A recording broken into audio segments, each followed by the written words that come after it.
¿Cuál es su nombre? ¿De qué organización pertenece? ¿Y cómo está el trabajo para el aniversario del 15 de noviembre? Hola, buenos días, gracias por la entrevista. Antes que nada, mi nombre es Alejandro Ríos, soy miembro del comité de 15 de noviembre, que estamos justamente en los preparativos para la conmemoración del centenario sobre esta trágica fecha, que significa mucho para la organización obrera, para las organizaciones obreras, ¿no? Que es conocido como el bautizo de sangre, que responde obviamente el 15 de noviembre de 1922, y pues como comité estamos organizando una serie de actividades para vincular a los diferentes barrios y diferentes sectores organizados de Quito. En este sentido, pues vamos avanzando, hemos ido avanzando como comité, todas y todos los compañeros que conformamos el comité, pues hemos estado haciendo una labor de coordinación, sobre todo con los barrios de Quito, con las casas culturales, tenemos organizaciones estudiantiles que nos acompañan, sectores académicos que también nos aportan con alguna información, que nos aportan con algunos textos y sobre todo con pequeños debates, previo al encuentro académico que también se dará en el marco de esta conmemoración del 15 de noviembre. Bueno, ¿cómo vamos avanzando? Ya tenemos confirmado el cronograma para la visita a los barrios, para hacer un cine itinerante, ¿no? Este cine itinerante tendrá como eje la temática obrera, justamente para motivar la discusión y el conocimiento sobre las acciones obreras, tanto de lo que pasó el 15 de noviembre como lo que ha ido pasando a lo largo del tiempo, sobre la dinámica del obrerismo, de los trabajadores, de las y los trabajadores en el Ecuador, ¿no? Teniendo en cuenta diferentes fechas emblemáticas por diferente índole que han sumado sobre todo la posibilidad de fortalecer la organización obrera. Además, tenemos los trabajos conjuntos con, por ejemplo, Casa Alondra o Casa Mauta, la Casa Cultural La Mauta, con los cuales hemos estado trabajando y empezamos con unas ferias también, el pintado de un mural y sobre todo con el acercamiento con las compas en los barrios, con los compas en los barrios, ¿no? Y que consideramos que es importante y fundamental para el desarrollo y para el fortalecimiento del comité. Para que el pueblo entienda un poco de esta celebración del 15 de noviembre, ayúdanos con un antecedente de lo que fue esa fecha. Bueno, el 15 de noviembre como un contexto histórico, ¿no? Pues responde a la gran huelga que se dio en el puerto de Guayaquil, en la ciudad de Guayaquil, en 1922, como ya les había comentado, donde estábamos en un momento de crisis económica, puesto que había caído el precio del cacao, que era nuestro principal soporte económico como país.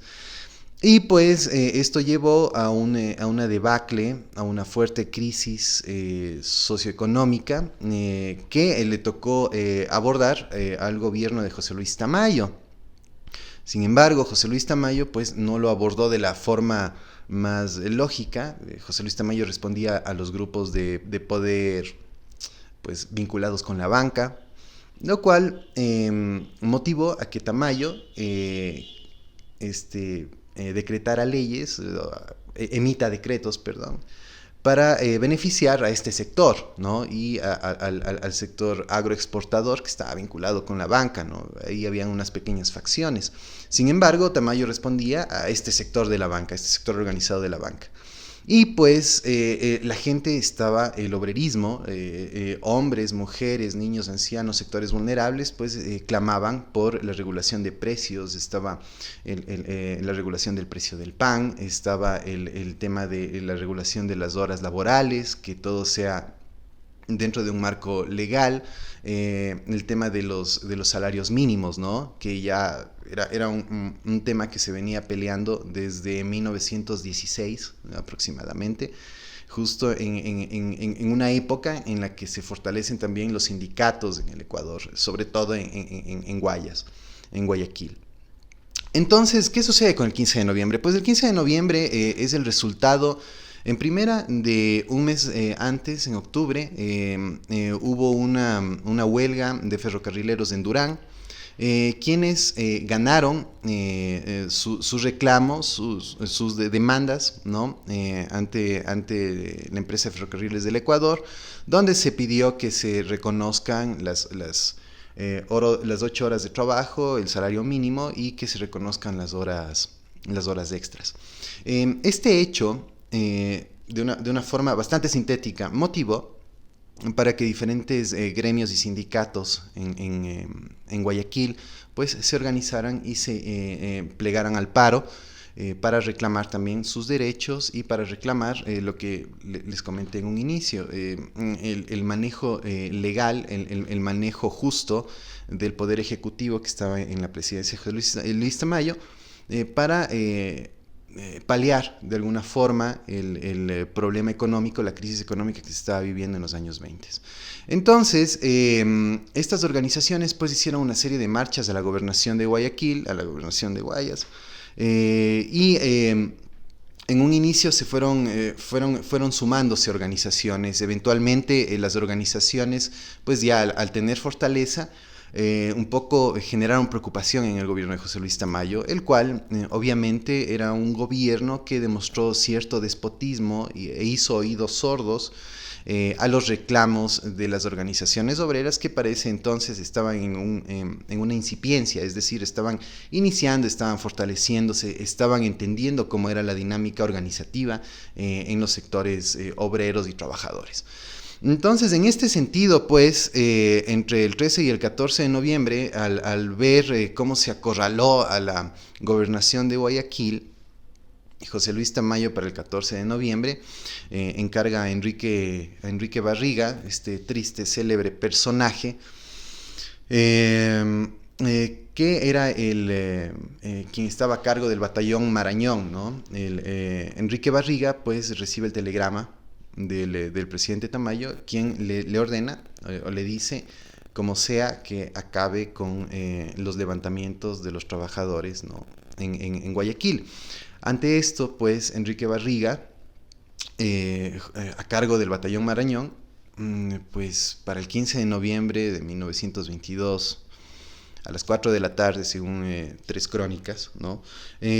Pues empezó una balacera contra el pueblo. Entonces, el 15 de noviembre de 1922 básicamente fue una masacre en la cual murieron mujeres, hombres, niños y ancianos que reclamaban por sus derechos. Habían sectores feministas, habían sindicatos, habían federaciones sindicales, ¿no?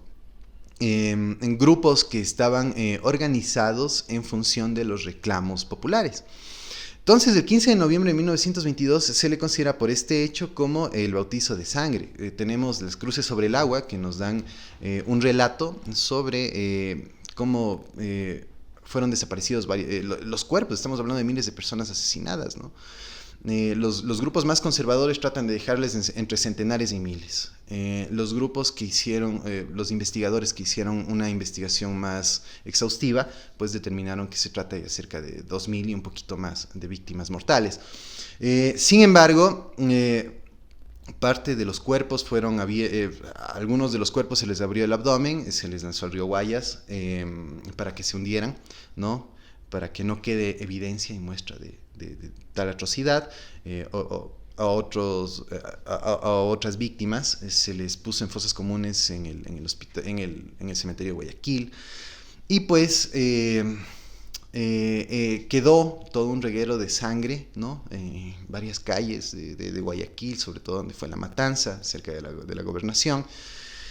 Y pues luego de esto se empezaron a poner unas cruces de flores, ¿no? que vayan por el río Guayas para recordar este acto atroz.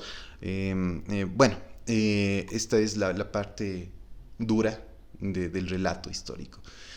También tenemos que el 15 de noviembre de 1922 sirvió como la base para mostrar que en realidad, aunque fue un proceso increíblemente lento e indolente por parte de las autoridades, pero que terminó con la declaratoria de varios de los reclamos que se hicieron el 15 de noviembre de 1922, fueron acuñados en la Ley Orgánica del Trabajo de 1938.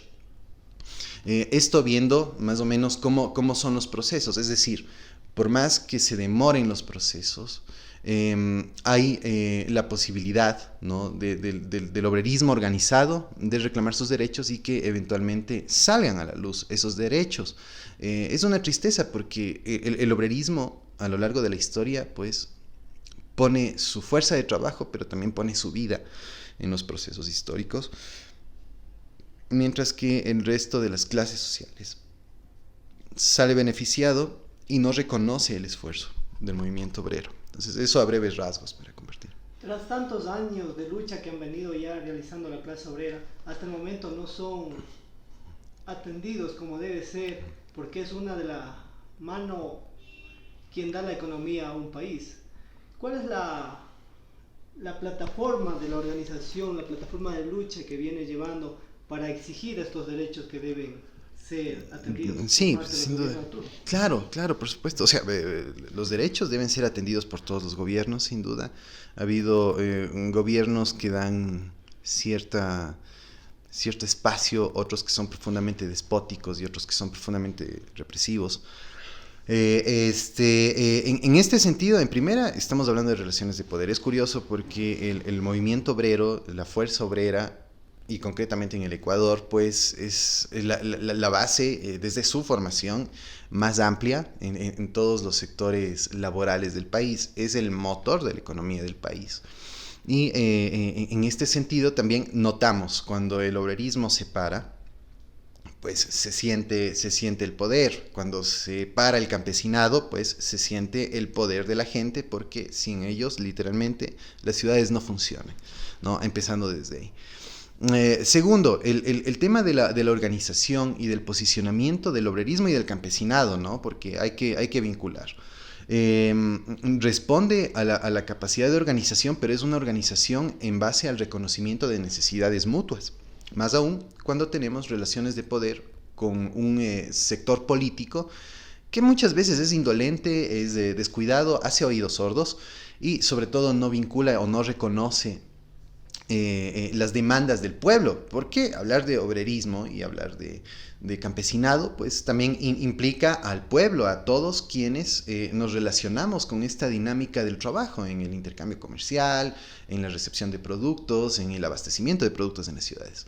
Incluso los obreros o los trabajadores, los trabajadores que salimos con un desarrollo técnico, con un desarrollo académico, que no dejamos de ser trabajadoras ni trabajadores porque dependemos de un salario. Entonces, en este sentido es, por parte del comité, buscamos que se reconozca este espacio, ¿no?